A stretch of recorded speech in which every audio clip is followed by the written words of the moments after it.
So when I think about Revive Women's Conference and the years I've been able to be a part of it, I think about the music and the expansiveness of worship in those moments.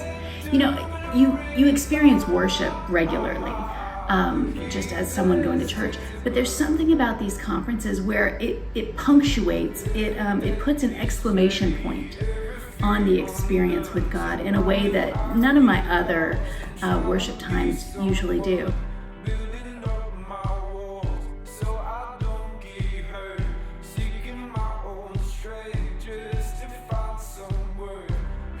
And what he does in those moments is it's usually like all of a sudden all these different times I've had with him, he'll bring all the threads together and he ties it up in a bow, and it makes it so real and so momentous a moment with him that I can't get away from it. I can't pass it off as, oh well, that was just a minor thing, or he didn't really mean it, or that wasn't really him. All of a sudden he's like putting a mark in the sand that this is a day, and from then on life has changed. So that's why I keep coming year after year, because I know he's going to do something new this year, and I know that it's going to mark me.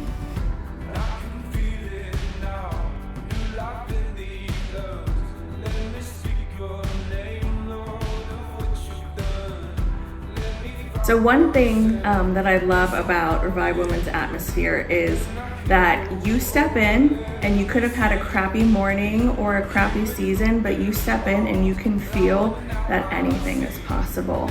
There is so much hope and faith because we prep the space before. There's a lot of prayer, there's a lot of worship that happens before. And so it really gives each woman the opportunity to come in with their baggage and to leave with what God has for them.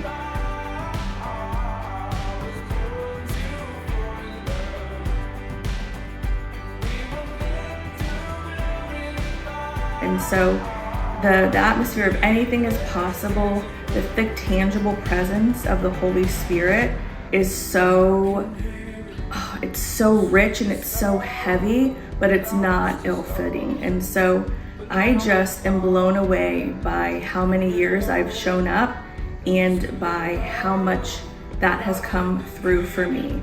And so I am just beyond excited and expectant for this conference.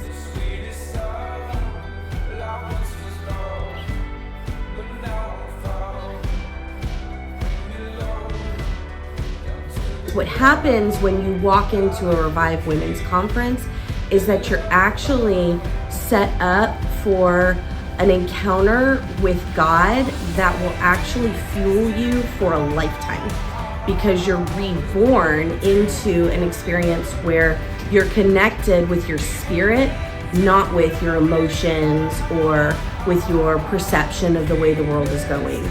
And so atmosphere takes on a whole nother meaning, or worship music takes on a whole nother meaning.